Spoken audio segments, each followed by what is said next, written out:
Hello and welcome to Creating Canon with your hosts AJ Hamilton and nightmarishly crooning Phantom. Hey, I know you just said my name for the hell of it. The halibut? The hell of it. Yeah. That's the last song in the movie. The hell of it. Oh, one of the best songs in the movie. Yes, it's a great song. It's a great fucking song. Hey everyone, welcome to this episode. Yes, and welcome to me. Yeah. Oh, right, I'm so sorry. And Nicholas C. Pappas. Yay! I'm going to clap too this time. Oh, cool. I know. That's awesome. Aww. Yeah. Thanks. I think I have decided that as long as we are doing quarantine episodes of Creating Canon, Quarantining cabin. Quarantining cabin? Quarantining. I liked quarantining but I like the cabin thing. It's the just cabin. The two of us Yep. in a cabin, quarantining, watching and talking about canon movies. Quarantine canon cabin. Yes. Oh, there it is. That sounds either like my worst nightmare or my dreams come true. It's also a great warm up for voiceover actors. It really is. Quarantine canon cabin. Yeah, I like that. Quarantining canon cabin. It's like a fucking wet nightmare. It's so disturbing I came. Oh, God. Hey, and Nicholas C. Pappas, what movie did we watch this week? This week, if you... Jesus Christ. Are you right there? Yeah, I'm good. Did Wet Nightmare get you? Yes, it always does. Oh, good. The wet nightmare will always get you. Wet nightmare's gonna get you. The wet nightmare's gonna get you. Nightmare's gonna get you. Wet nightmare's gonna get you. Get you. Get you. Tonight. Dun dun dun dun dun. That's right. Bow, Tell me the name of the movie. Oh, that's right. That's what we're doing. If you remember last week, as we were going through Tobe Hooper's Night Terrors, which featured the actor William Finley, I had mentioned that he was the Phantom in The Phantom of the Paradise, which you had revealed that was a movie that you had never seen. That's right. And I basically was able to seal the Phantom in with the amount of bricks that I shit, realizing that you had not seen The Phantom of the Paradise, that we decided that we were going to leave the canon stable of films in order to do this episode of what we delightfully and lovingly call Cannon Fodder. Yay! On Brian DePalma's 1974, dare I say it, masterpiece, The Phantom of the Paradise. Yeah, and that was a really long preamble honestly, to what we were watching. And honestly, what do you think that I thought of this movie? Oh my God. Well, should we do the plot first and then I want to get into that? You know what? That's a good idea. Nick, will you tell us what the plot of this movie, this crazy movie? Yes. Are you ready? Yes. Go.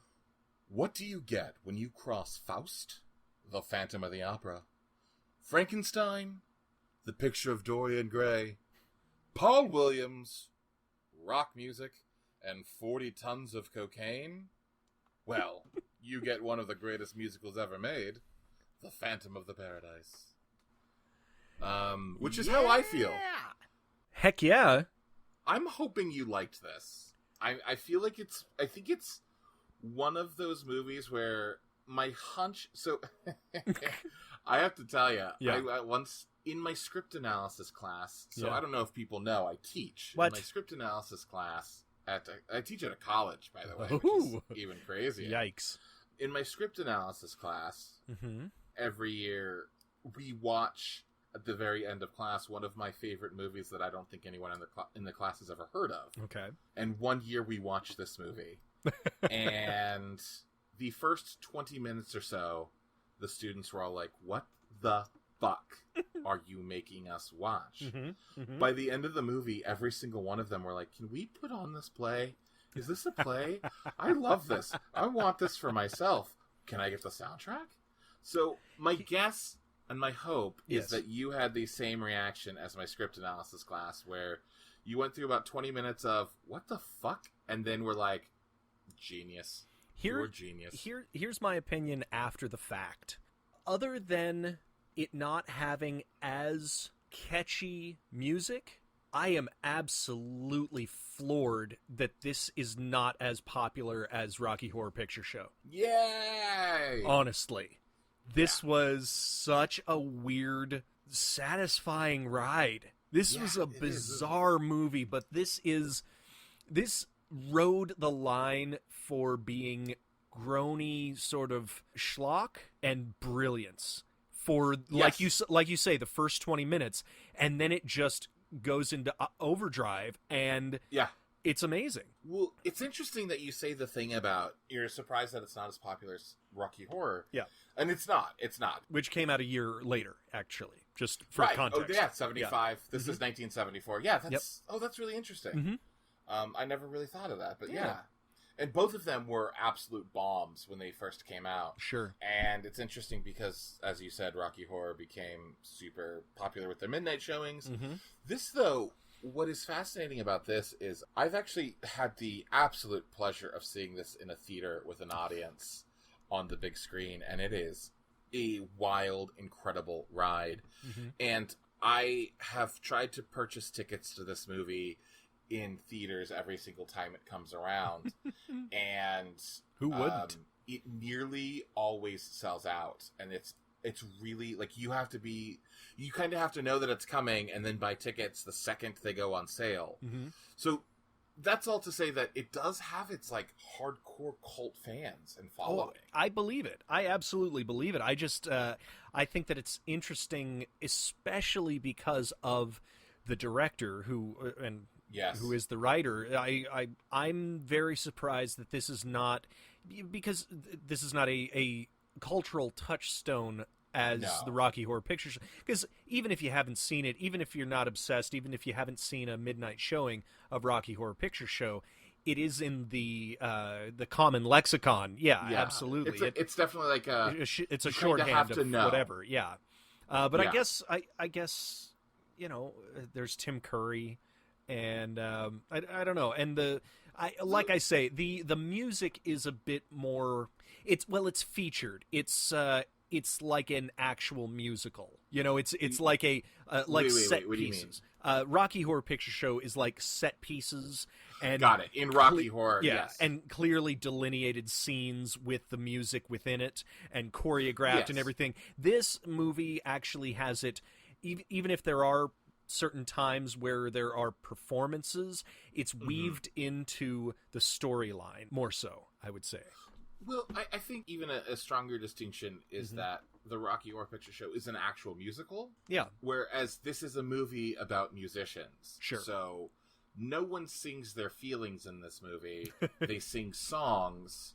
Yes. That thematically fit the rest of the movie. That's true. But all of their songs are part of a performance rather than in Rocky you have people actually singing their feelings like touch it, touch me. Yeah.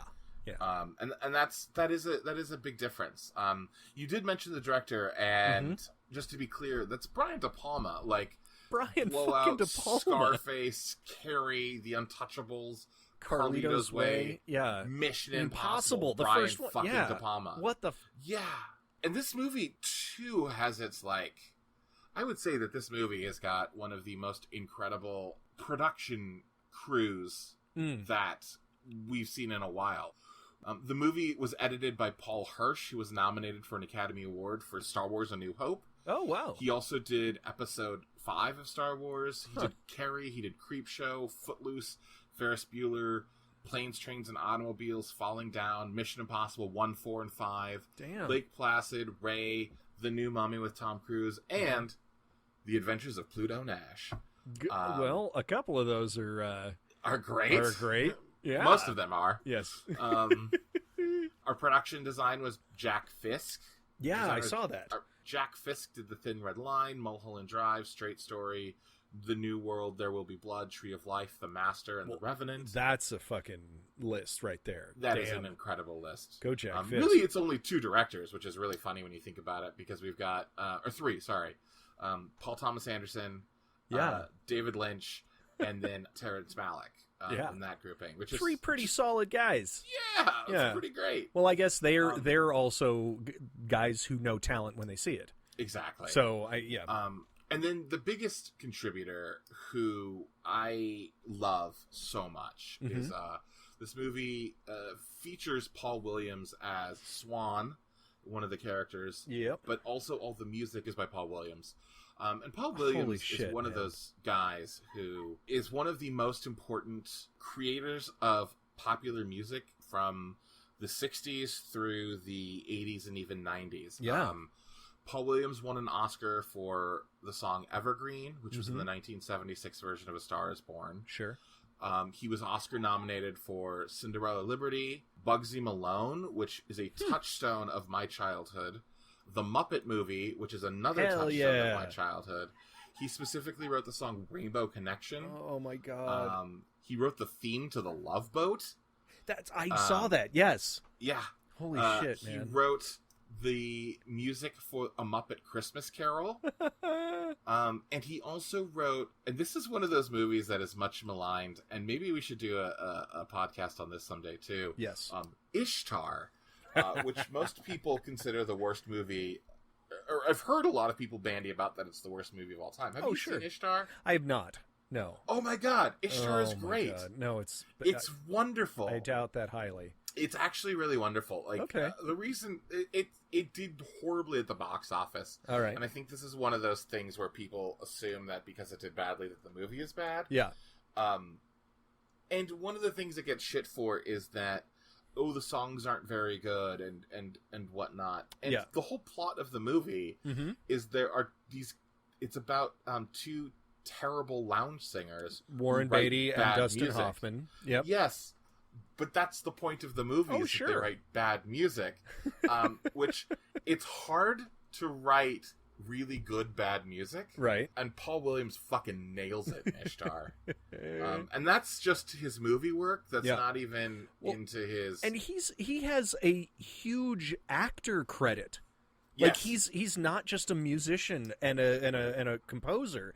Like, maybe the last thing people have seen him in, he's in that Amazon show Goliath. Yep. Oddly, but probably the most ubiquitous was Baby Driver. He was the butcher. He was the guy selling the guns in the middle of the movie. And my favorite thing is that he played the Penguin in the animated Batman movies. Or TV show. And movies and everything. Yeah. And he was also in Smokey and the Bandit. He was in The Cheap Detective. And when I say Smokey and the Bandit, 1 through 3. Oh, yeah. And there was this really great documentary about him called Still Alive. Oh. That came out, maybe 5-10 years ago. That is really fucking fascinating. Long story short, the bulk of the documentary is that Paul Williams spent most of the 70s and 80s so fucking coked up and so goddamn high that he barely remembers it. Damn. And the fact that he is alive today is actually kind of a miracle. I feel like there are more people than we know who are in that boat. Well, he openly talks about it, and it's really fucking fascinating. Oh, he's also the president of ASCAP. What? Yes. Oh, wow. Yes, the musician song union, basically, ASCAP. He is the president of ASCAP, or at least he was. Wow.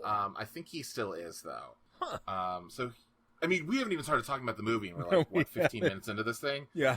But it's just, I think it's important to know that, like, one of the things that's so crazy about this movie is it's, like, lineage, right? Sure, yeah. I mean, where it came from and where these people went afterwards. Yeah. I mean, and this is not even getting into the... So we have Paul Williams as Swan. Yep. We have William Finley, who we already talked about, who was in Night Terrors, but he was also in Sisters, The Funhouse, Black Dahlia, another Brian De Palma movie, by the way. He was in Eaten Alive, another Tobe Hooper movie. We have Jessica Harper in this movie. Yeah. Jessica Harper played the lead in Suspiria. Right. 3 years after this. And then she played a different role, a small role in the sequel, or not the sequel, the remake in 2018. Yeah. How crazy. And speaking of the Rocky Horror Picture Show, she was in the sequel to the Rocky Horror Picture Show, which is the movie Shock Treatment. Oh, funny. How interesting. And then We have Garrett Graham, who was in Child's Play 2, Used Cars, Chopping Mall, Terrorvision, Chud 2. So, anyways, this movie has the lineage. Yeah, has the talent behind it. Let's get into it. What do you think? All right, sure, why not? This movie is crazy.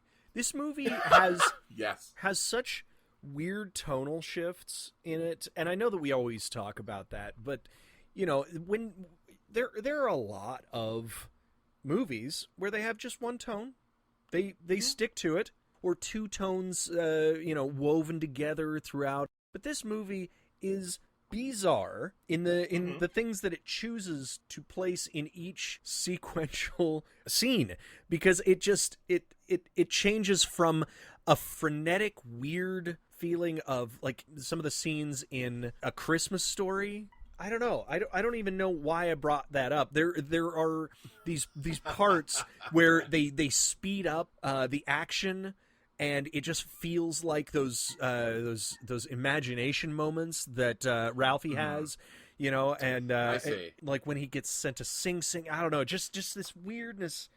Well, it starts out with Rod Serling, for God's sake, so it's going to be an odd time.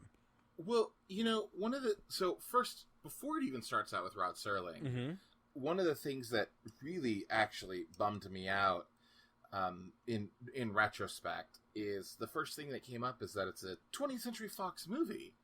And it was this real moment, because I had seen the movie before. Sure. Numerous times. One of the things I thought to myself was, no studio today would make this movie in a million years. This would not get made today. Or it will get made when Disney is scraping the bottom of the barrel. Oh, they'll remake this movie. Just be like, what else do we own? Phantom of the Paradise? Do it. Let's go for it. But yeah, well, it's just that, like, I don't know. It's just so weird tonally. Yeah. And this just goes to what you are saying. But yeah, it starts off with a Rod Serling voiceover cameo where he's basically saying, what you're about to see is real. We've taken this footage about this guy named Swan, who is like the originator of so many different musical fads in the world and right now. Sounds and songs. And he was a singer. He won his first Grammy at 14. And there's that weird line that he's like now has so many that he just wants to put him in Fort Knox. He's got so much gold. And then it cuts straight to this really interesting song about the price of fame, where thematically these guys are singing this. It's these characters named the Juicy Fruits, this band named the Juicy Fruits, who sing this song about how the lead singer's sister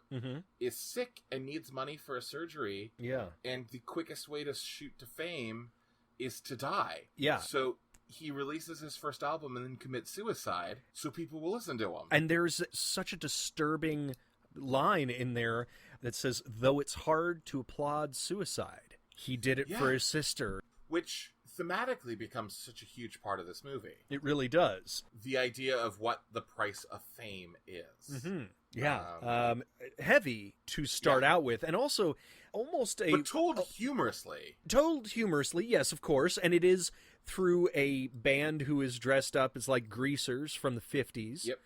And also, this has a very odd red herring in the fact that it starts, and even the Rod Serling intro talks about the Juicy Fruits, and yet they are not at all the basis or the subject of this movie. Nope, we get this opening by them, and we get a reference to them here and there, and they're almost, I would say, I'm reaching here, but maybe the Greek chorus, or just sort of a band in the background through the rest of the movie, or at least the actors who are playing the band. Yeah, because the Juicy Fruits end up playing, like the actors who play the Juicy Fruits end up playing two other another bands band called the Beach Bums, and then another band, I think they're called the Undead. The Undead, yeah, I think so.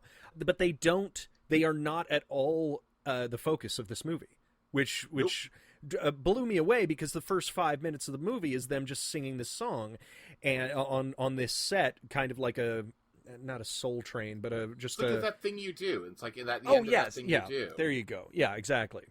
This is one of those places. I think this is going to be more of a hopping around episode than like a. Yeah, this is going to be an in-depth watch. But right after this, we have the introduction of Winslow Leach, who is like... And that's William Finley. That's William Finley. And it's weird because he's ostensibly our protagonist for the first half of the movie. Mm-hmm. And then at some point, it's really hard to actually name who the protagonist is, because...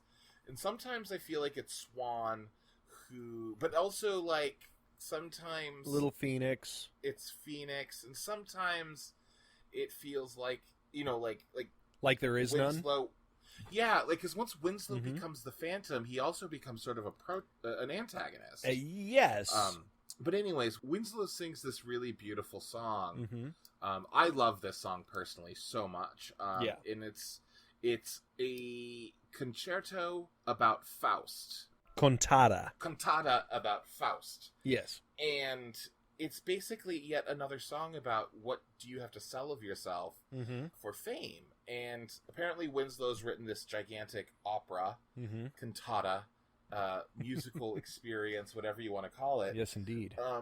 That is essentially about a rock musician selling his soul to the devil, just in order to get fame. Yeah, just like the subject of Faust in general. Well, and exactly. Funny enough, that's in Phantom of the Opera, the book. That is the production that they are putting on. In the opera house. Yeah. Yes. So the thing that I wanted to get at, I'm sorry, because I really lost the plot there for a half a second, is the fact that we've got that like opening song that feels very like straight out of Grease. Yeah. Then we have the cantata.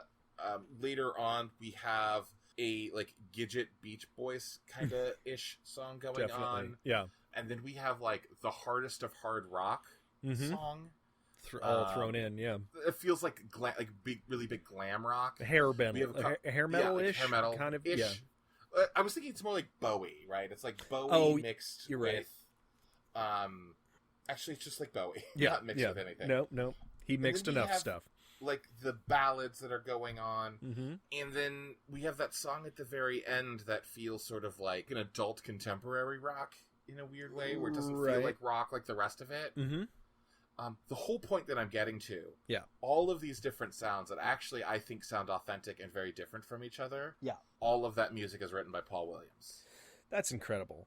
Which is really impressive. Oh my God. I mean, the fact that it's like he's a bit of a chameleon in music. It's as if he can just touch or listen to a thing and be an expert at it.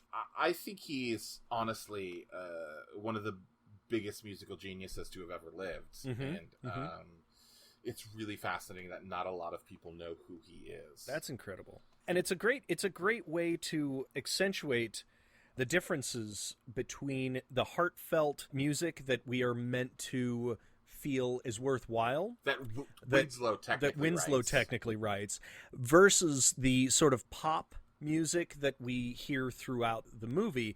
The funny thing about that, the brilliant thing about that, is that most of the time it is the same or varied, closely varied lines of the music, just put into different forms, put into these different genres, which means almost that the human condition, or what an artist writes about, is very malleable and shouldn't be, depending on the genre, that shouldn't be the disqualification in someone's mind. You know, think past the genre, think towards the idea of the music rather than dismissing the genre out of hand. A perfect example would be the song Hurt by Nine Inch Nails. Yes. Which was then covered by Johnny Cash. That's right. In one of the most haunting, beautiful songs ever. And it's fascinating if you listen to these two songs sort of back to back, because one is definitely like Nine Inch Nails, and the other one sounds like a country song. Oh, yeah. And it just goes to show you that if the lyrics are solid, it doesn't matter the style that it's sung in, it could still be heartfelt in a different way. And I think this movie sort of captures that over and over, which I don't think is actually what it means to capture, because I do think what becomes fascinating about this movie, and this is just a couple of like plot things to like throw out there. We have a character whose name is Beef, played by Garrett Graham. Future equals beef. Yeah. The future, yes. The future is beef. I give you the future, Beef. And then Garrett Graham later says to Swan, "You don't know how right you are, Mr. Goliath," which was, I gotta say, Garrett Graham's entire performance in this movie is genius. It really is. By the way, before we get away from it, Paul Williams is now in Goliath. Oh, that's true, too. Just saying. Also, before we get too far away with it, what's so funny about that, too, is Garrett Graham is like 6'4", and in that scene, he's wearing boots that are like 6 inches tall. By the way, did you laugh when he fell over and couldn't stand back up? Oh, God, like a turtle. Like a helpless turtle. It was adorable.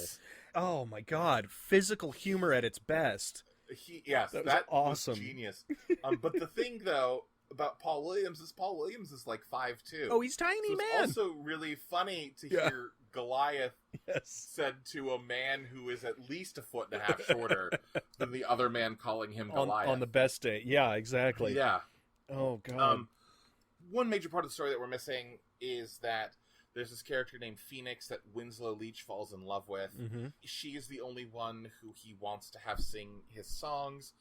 Swan has basically stolen his work. Right. He's not crediting him. So Beef ends up singing the Faust song, and the Phantom kills him on stage, electrocutes him, which becomes a sensational event. Yeah. People love it. And this brings us up to our huge finale where basically they're going to kill Phoenix on stage. Swan's going to kill Phoenix on purpose. Well, I would say also, right before we get to that, there is a point right after Beef gets killed on stage, which is, I mean, people are in a frenzy. People are loving it. People are getting up on stage. They close the curtains at that point because, dead guy on stage. Well, and before Beef dies, they pretend to dismember 2 audience members. 3. 3. 3 audience members. The band pretends to dismember 3 audience members. Yep. And put them together to make beef, like, which is also a weird connection to Frankenstein and to Rocky Horror Picture Show. Yes, that is true. Just an odd parallel that those both have. So the Phantom has killed Beef, and the fans are approaching the curtain, attempting to, I don't know, love Beef to death, tear him apart. I don't know. Yeah, because they are just so obsessed with this act that has been going on for 2.5 minutes that has just enwrapped them. And then the curtains open. He is the future. That's very correct. And then the curtains open, and there's Phoenix, our lead girl, the next big thing, and she starts singing basically the same song, but in a very soft aria type of way, and they don't rip her apart. They love her. Her talent is just so transcendent that they just go back and they sit back in their seats, and that's hilarious to me. But but of course it is demonstrable of how people's tastes can change and how quickly the next big thing can turn on a dime. You can have fame and then you can burn out. I mean, literally. Yeah, and then people are on to the next thing. It's fascinating. That's what's so thematic about the film is it's like, what is the cost of fame, and then what happens when fame destroys you? Because one of the things that we didn't mention about Phoenix is that when she does become famous after this moment, Swan doesn't want her to be famous. The Phantom does. Right. So the only reason Swan makes her famous is so that he can then marry her and kill her. Right. But he also turns her into a cocaine addict, a drug addict, and controls her that way. And there's this really interesting thing, too, in that everything in this movie is filmed. Meaning, obviously, everything's filmed because it's a movie. But, all throughout the Paradise, which is Swan's big palace of we didn't talk about that. It's the concert hall, that Phantom of the Paradise. Hall. Yeah. That he's opening up with this aria. or this but cantata. Also Swan's like pseudo home, which may or may not be part of the paradise. I'm not exactly sure. Yeah, maybe. That's unclear. Seems like it's a big place. They all, everything, every room has cameras in it. Cameras are always tracking and following. Yep. And what I thought was really fascinating is that in a big way, this almost feels like a precursor to the idea of what reality television is.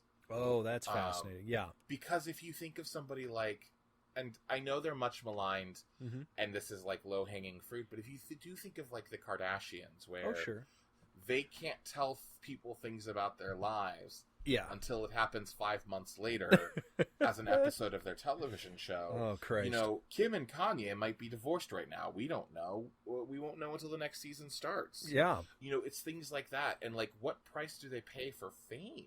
Huh. What do they give up of themselves? Sure. And I also think this becomes this interesting thing because obviously this being Faustian, Swan not only is the devil himself in a way, he also, we find out, makes a pact with the devil. Oh, I think that was my favorite part of the movie. Oh, well, please talk more about it. Okay, Why? so I'm curious. So there's a fascinating. I just think there's a point where Swan is corrupting Phoenix, and he actually takes her back to his place, and the Phantom goes up on the roof and sees them having sex through a skylight, and that was a beautiful shot, that rain on the skylight. And what's also so disturbing is it looks like Swan knows that the Phantom is watching, yes, and that he is performing a sex act with Phoenix specifically to drive the Phantom mad. And he actually, at that point, turns on a camera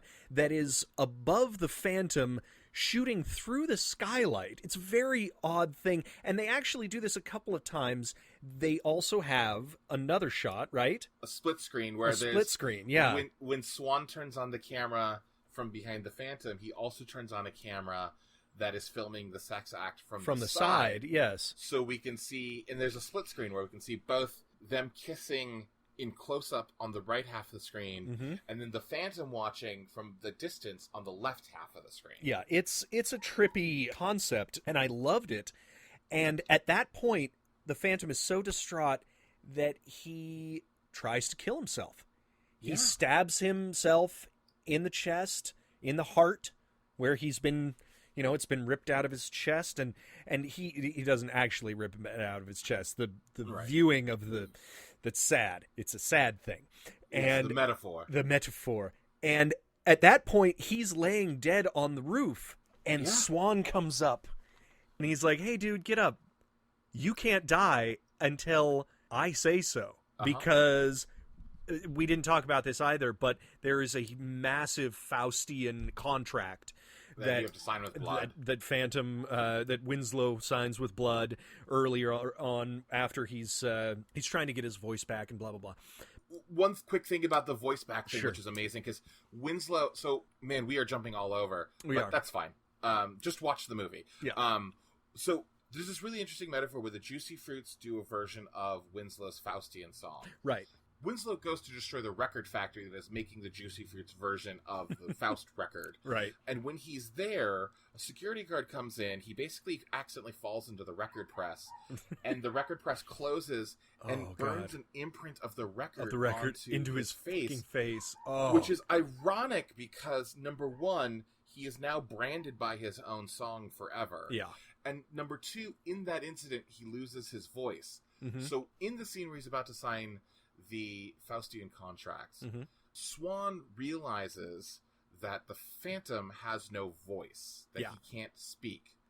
So while the Phantom is playing a song on a piano, Swan turns a bunch of dials and runs it through filters and stuff like that. Through filters and everything else to make him sing again.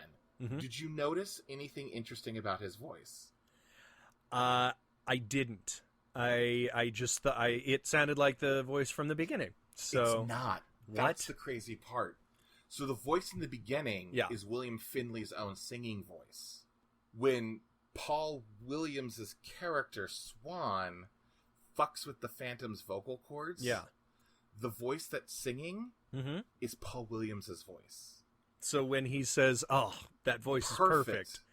What he's done, but I also think this is a really interesting metaphor because what he's literally done is he's taking Winslow's voice away and he's given him Swan's voice. Jesus. Which fits with the whole metaphor of this entire movie in this really fucked up and fascinating way. Well, and that actually ties it to what I was going to talk about on the roof, because we got there perfectly.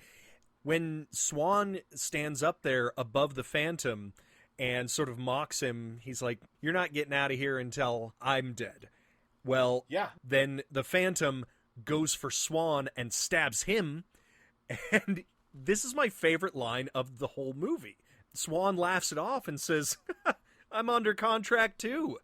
And at that Holy point, shit! It's And he shocking, right? Because it's great because he's not the devil. Second. Yes. And then we find out what Swan's actual contract is, which is so fascinating because two things that happen all the time in the movie is Swan is always watching footage of how he's acted throughout the day. Yeah. Always in this like weird private room, which is really weird. And you're like, okay, so what's the self-obsession here? That's whatever. And then secondly, nobody is allowed to take pictures or film Swan except for Swan's people. No reporters, no one else. Yeah. And it turns out that Swan was about to kill himself in the bathtub. And all of a sudden, he looks into a mirror, and he starts talking to himself. And this was years ago. This was like decades 20 years ago. Yeah. And he starts talking to himself, and it turns out that the reflection is the devil. And Swan's going to kill himself because he doesn't want to get old. He feels like he just doesn't want to age. He's too vain. I bet you think this song is about you, don't you? Which then technically makes the song about you. Then it is, actually. A whole other thing. Yeah. Oh, God. Anyways, irony aside, he basically makes a picture of Dorian Gray deal with the devil where he will never age in person, but he ages on film. Yeah. And he has to watch the footage of himself every single day. That's tough. So that way he can never forget the gift he was given. Man. Oh. Woof. Yeah, Fuck.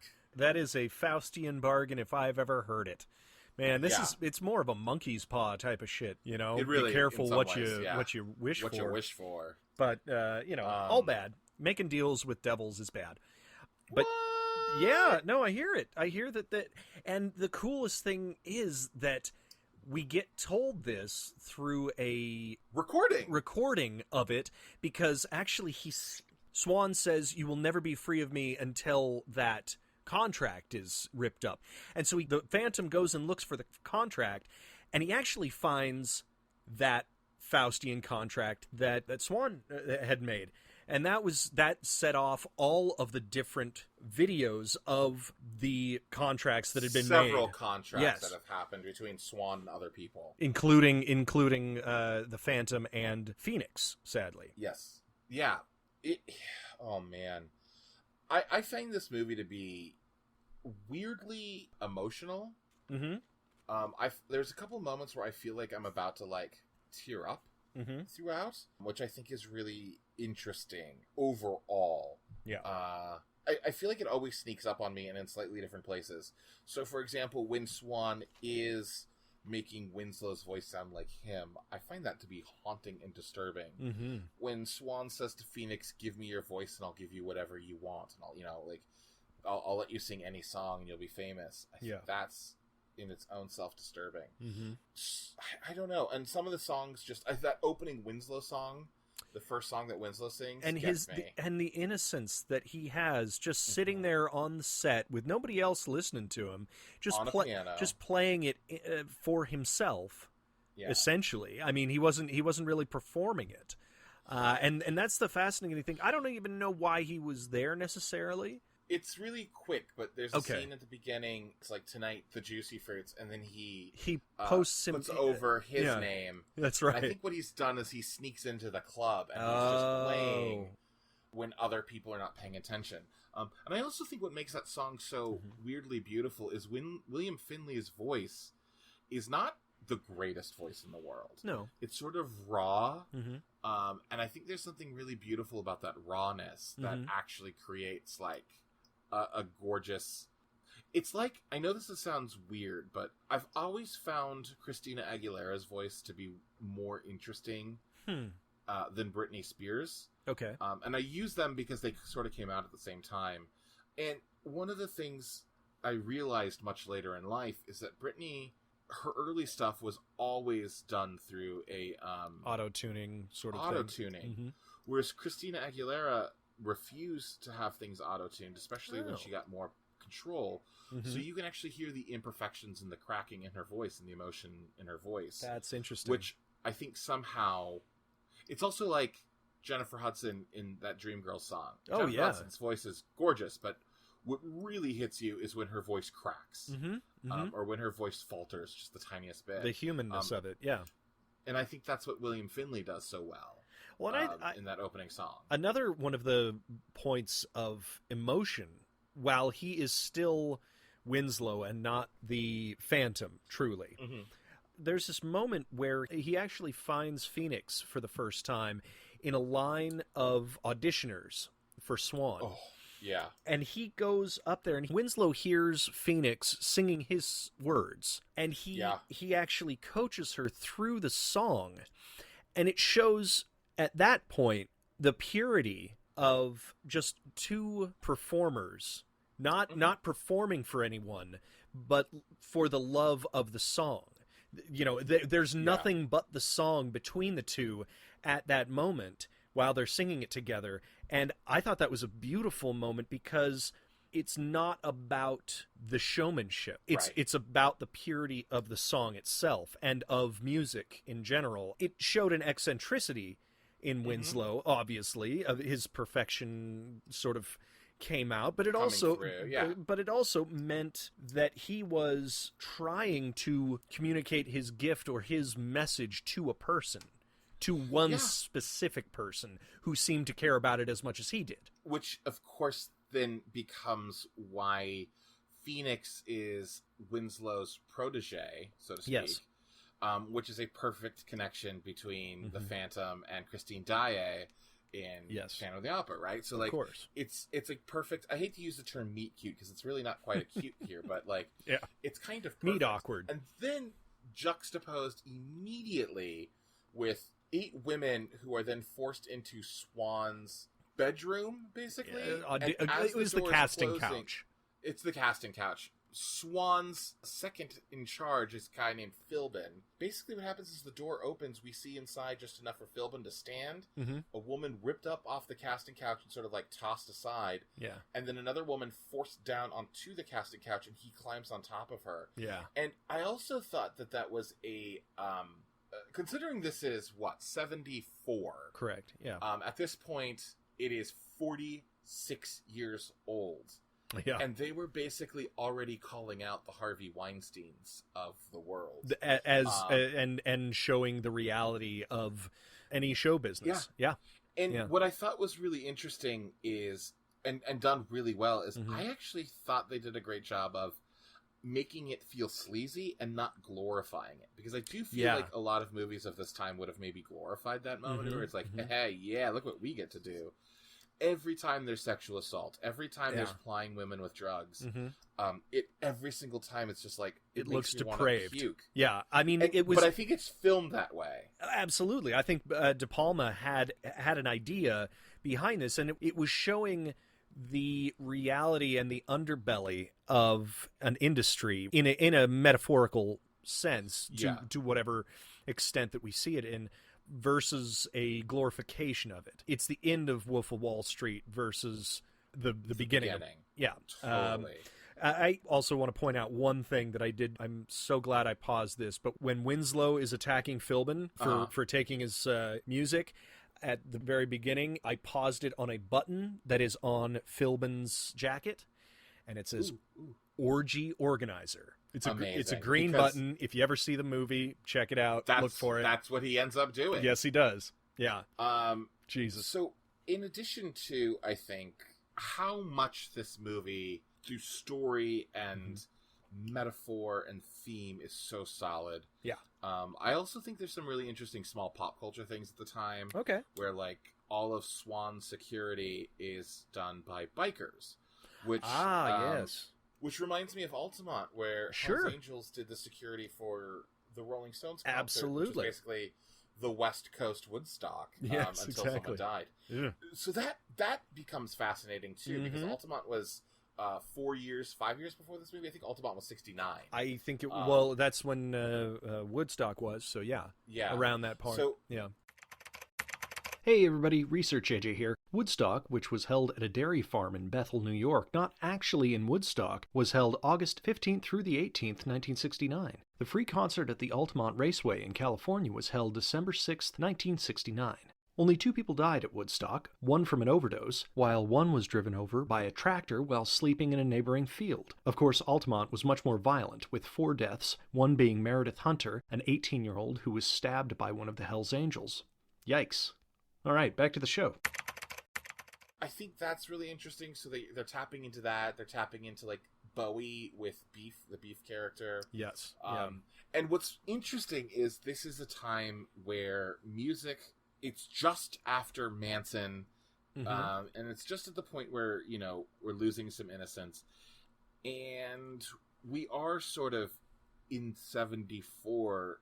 Music must have felt like it was halfway in between, like, the Beach Boys and the Elvis and the Beatles. Yes. Which, you know, most people would probably want to punch me in the face for putting the Beatles and Elvis together. But they're a different kind of music than, like, the glam rock that came after. Oh, of course, yeah. And it must have felt weirdly transitional at a transformative time, yeah. Yeah, and this movie really captures that transition.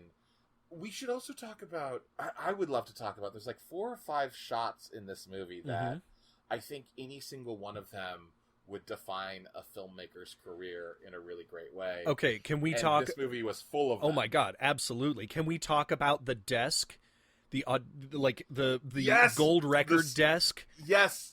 That he has at the beginning. So there's a point where Swan is looking for the new sound out there. And he's looking for a genre or something. Yeah, so what's happened at this point is Winslow and Swan have made a deal that the only person who will sing Winslow's music is Phoenix. Right. And the second they have signed that deal, the first thing Swan does is go, I don't want that guy. I want someone else. Yes. I want a different sound. He's sitting in the middle of what's conservatively a 12-foot diameter desk that is designed like a gold record.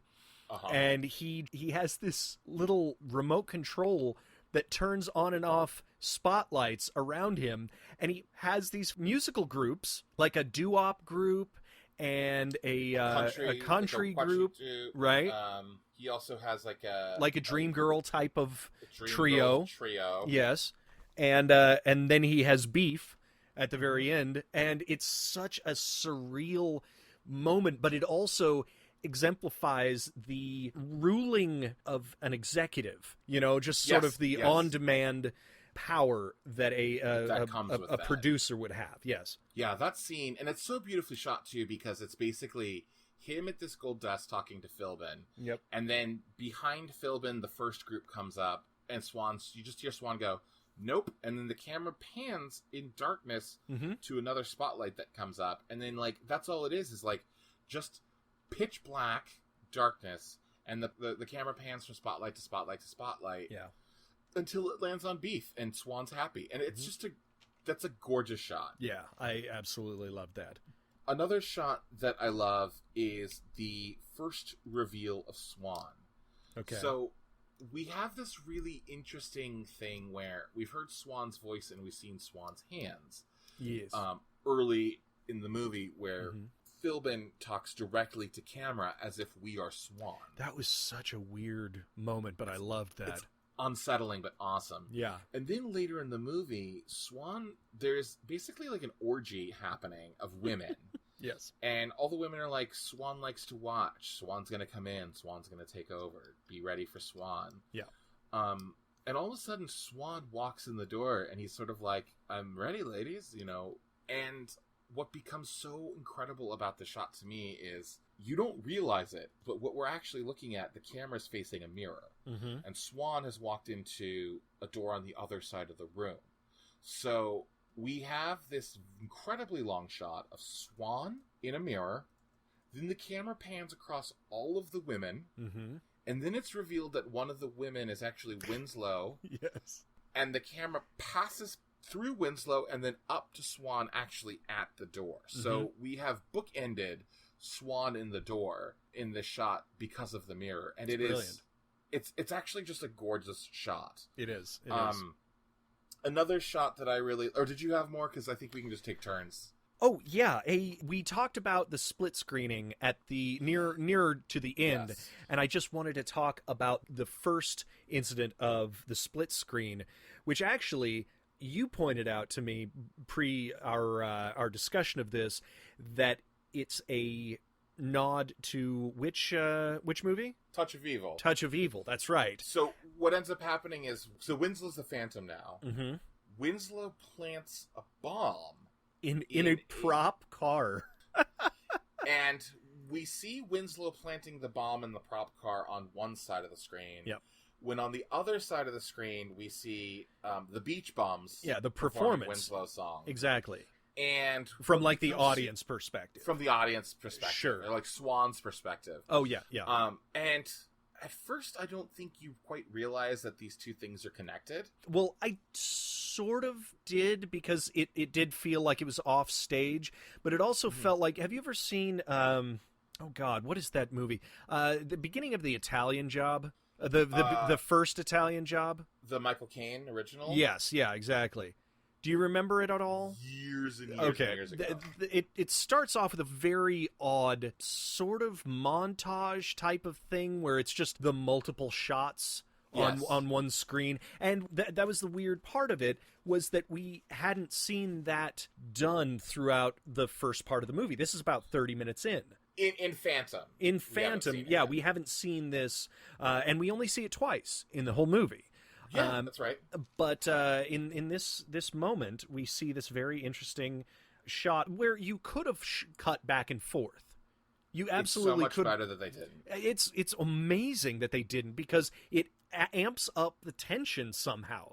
Well, and not only that, what's amazing is the shot is about 2.5 minutes long, uncut on both sides. Yeah. And what eventually is revealed as well, which I think is really incredible, is that we find out that both shots are being done at the same time. Yeah. It's not like they shot one and then they shot the other and they composited it later. There's no way they could do that, because people are moving by the end of the shot. Yeah. People are moving from one screen to the other. Right.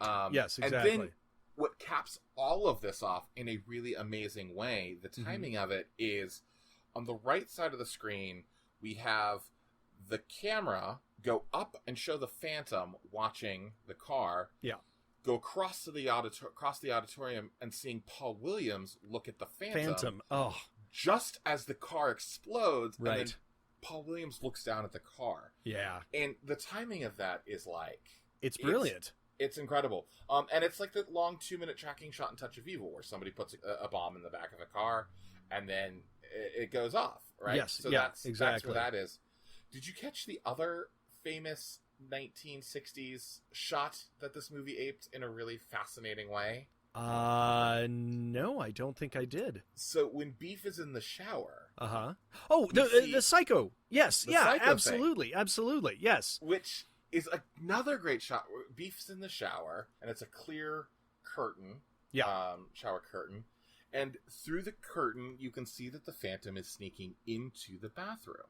Yes. And the knife comes up, and it goes into the shower curtain. The shower curtain. And it slowly slits it open. Oh. Beef turns, he screams, just as this implement of destruction flies into the screen, and you think, oh, Beef's going to get stabbed with a knife. Nope, a plunger to the face. Never let my words come out of your mouth again. Oh, that was so good. Which, again, you knew for sure Beef's going to die in that moment. And then when he doesn't, I think Brian DePalma does a really great job of, like, fucking with our expectations constantly throughout this movie. Yeah. Also, I was wrong. It's not the Italian Job. It's the Thomas Crown Affair. Yeah, it's fine. But still, fine. It's cool. Yeah. Confusing. So many movies. One other shot that I really want to talk about is when Winslow first gets the Phantom costume. Yes. I don't know if you quite realize that is a POV shot of Winslow walking into the paradise, and he keeps running into characters and other people looking at him and freaking out and being horrified by his face. So I wrote down Galileo. Yeah, fuck you. Yes, it definitely was a nod to old school giallo. Yes. And that shot also lasts about 2.5 minutes. Yeah. And it goes from outside to inside, upstairs, running into somebody, going up another staircase, into a costume shop, hands coming up, grabbing a costume. I mean, it's just so cool. Yes. Yeah. No, this honestly, it's almost as if, and not... Brian DePalma's a talented director? Similar to that. Yeah. No, it was, you know, what's interesting is if it wasn't so blatant that he was trying to showcase the different tones and different strategies of filmmaking. I mean, it's evident that the fact that he only uses the giallo shot once. Yes. And he only uses the dual shots twice. Both in pivotal moments of the movie. Too. Absolutely. But it feels almost like kind of what we've been doing with Cannon by saying, look at all of the stuff that has come before. What can I use and how can I use it? It's almost as if he was cobbling together a movie of all of the best influences from his viewing experience. Wouldn't you say? I mean, also, that's all that a director can do, of course. But I mean, but I think you're right, though, because he does take different styles. You know what? Honestly, I think you've actually summed up perfectly what is so great about this movie and for us using it in this podcast is the fact that he does that. And the funny thing is, it refers to Frankenstein. This is a Frankenstein movie. Yeah. Truly. I mean, think about that. Yeah. And in some ways, he does, you know, the thing that Quentin Tarantino does. And, you know, he pastiches things together to create something new and wholly interesting. Very much so. I mean, look, at this point, I think it's pretty obvious that the things to steal are the shooting style. Yeah. I think... Stealing. Stealing. I also think that a thing to steal is, you know, get Paul Williams to do your music. Wrapping your theme throughout the movie completely. Yeah. That's the thing that I actually really enjoyed, is the theme is really obvious in this movie, and it's clear. But it also weirdly doesn't feel like I've been beaten over the face. Like, no, it's it just ever present. It feels like you live in it. Yes, exactly. Yeah. I think trying to guess what is coming along, which I don't know if De Palma was trying to capture what essentially becomes the reality TV boom. But I think he was smart enough to realize what was wrong with the record industry and then capitalizing on that in his own way. And also, I think it was more a commentary on fame and observance of fame.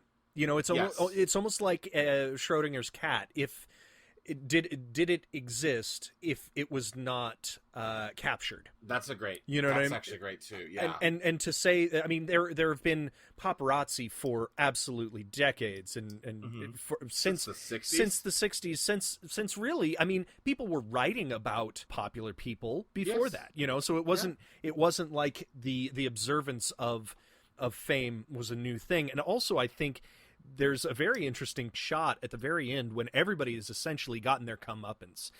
When the assassin has missed Phoenix, he's killed Philbin instead, and at the same time, all of the videos of Swan are burning, and therefore his contract is over. His mask, he's burning. His mask gets pulled off by the Phantom, and that means that Swan is old now. His face is melting. The Phantom kills him, which means the Phantom can die finally. His wound opens back up. Yes, of course. And he's dying on stage while he is sort of crawling after Phoenix, his only love.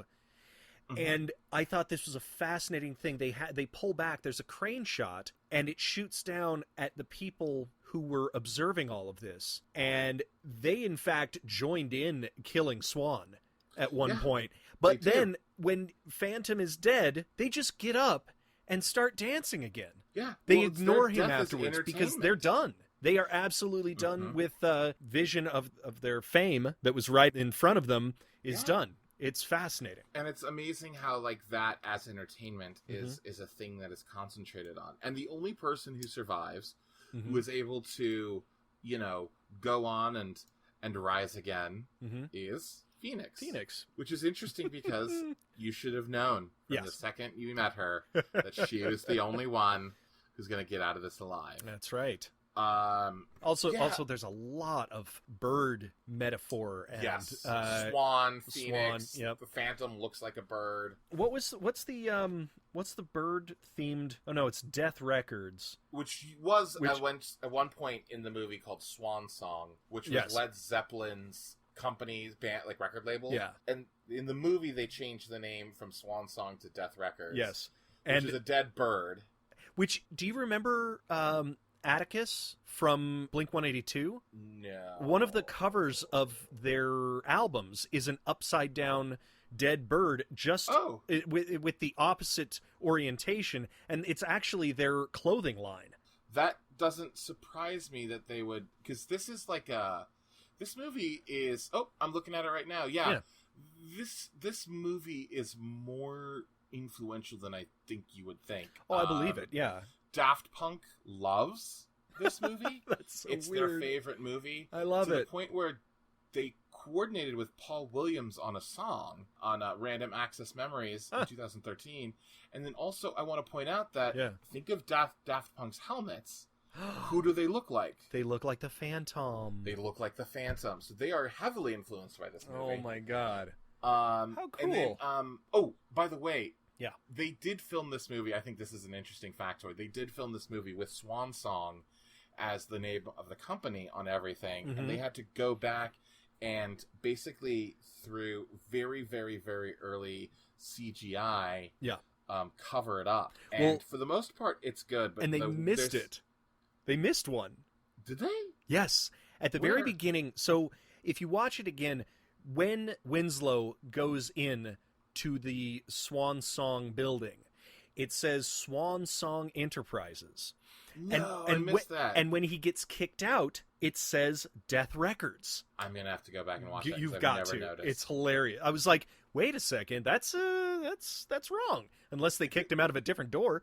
So weird. But yeah, no, it is. It's only a little bit. I can't believe I missed it. It's only a little bit distracting, the CGI or overlay that they do, just because they didn't have like. I don't know. The one time that it's super noticeable and distracting is when Beef is introduced. Oh my god, yes. That's the one part where you're like, when they're at the airport. Shit, yeah.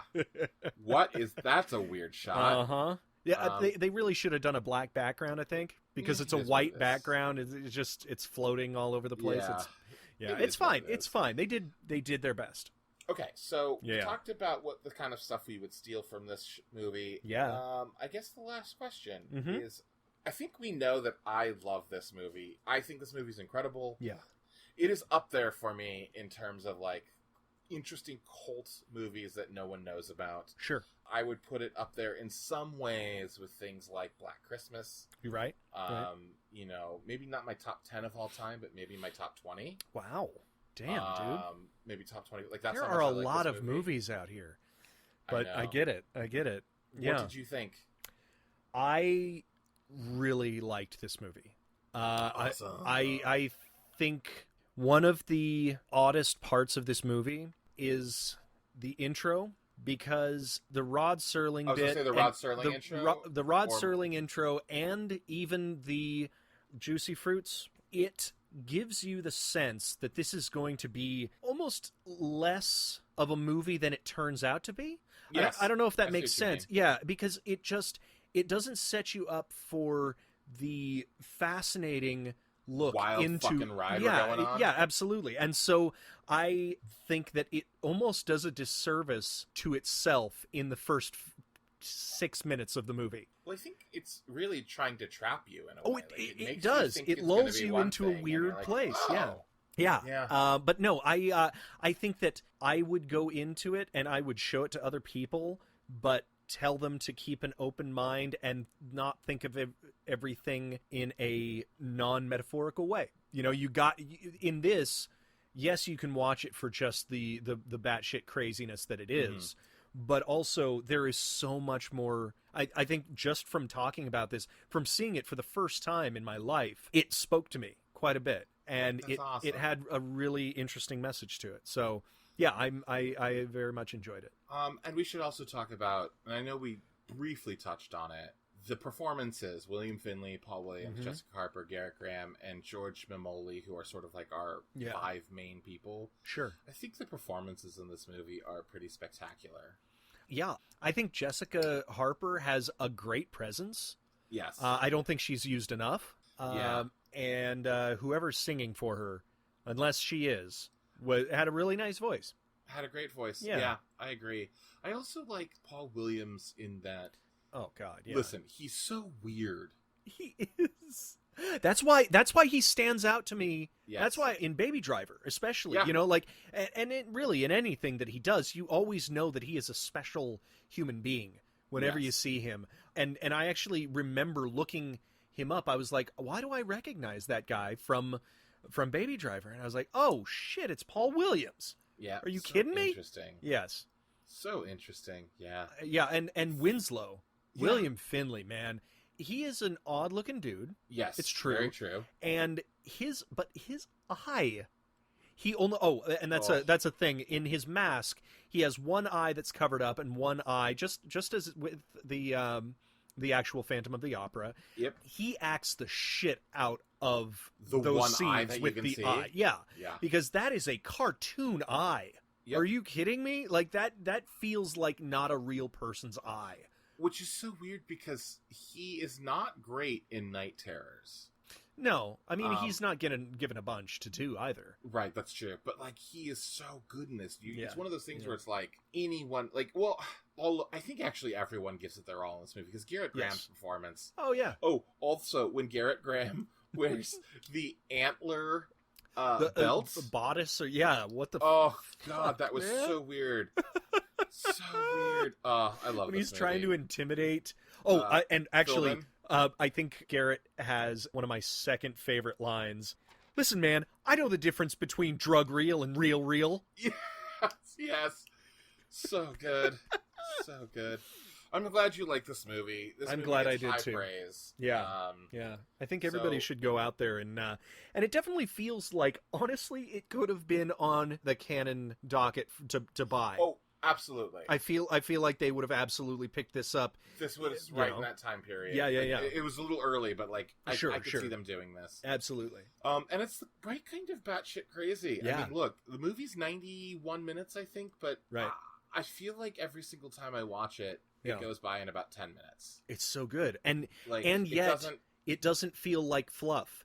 It feels like big stuff happens every 5-7 minutes. Yes. You know, like it keeps you engaged. Yeah. It really does. So cool. Good. All right. Well, all right, Nick, what do we got coming up? Well, AJ, next week we are going back to the Cannon stable. All right. Which you're thinking to yourself, does that mean we're doing a movie about horses? And the you would answer think, is because you do a lot of puns. I do. Not on the podcast, though. Those puns are privately for you. That's very true. Yeah. But the answer is no. Ah, shucks. This has nothing to do with horses. This has to do with cyborgs. What? We are going and visiting the year 1989.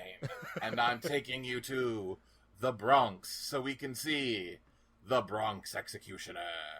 Whoa. Yeah. So as of this recording, the Bronx Executioner is available on Amazon. Nice. Prime. Okay. So you don't have to pay a cent if you have Prime. Perfecto. So that's what we're doing. Nice. Well, I can't wait. This is going to be great. The Bronx Executioner. It sounds so epic. Well, that sounds like a great movie to watch for next time. Nick, where can we follow you? You can follow me on Twitter at Nicholas C. Pappas. And one of these days, I will update the forever under construction website, nicholascpappas.com. Doubt it. And you can follow AJ at the AJ Hamilton. And I also have a website, theajhamilton.com. And you can follow us, the Creating Cannon Boys, the Quarantine Cannon Cabin, at Creating Cannon That's Cannon. And O-N. Cannon. And creatingcanon@gmail.com. Thank you for listening, everybody. Hope you're staying safe. Be well. And, as we always say, good night. And good canon.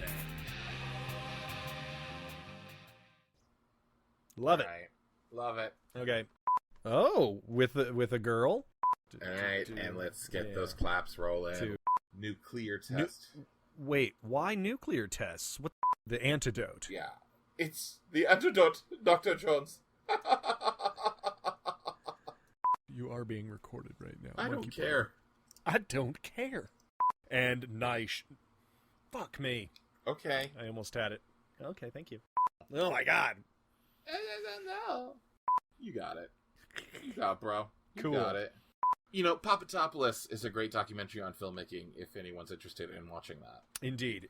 That's in case if you found something interesting in there to use on the podcast. Yep. Character's name, the Beach Bums. No, the Juicy Fruits is a beautiful singer. I don't think that's her real voice. Next week, we are going back. I was trying to remember what we did last week.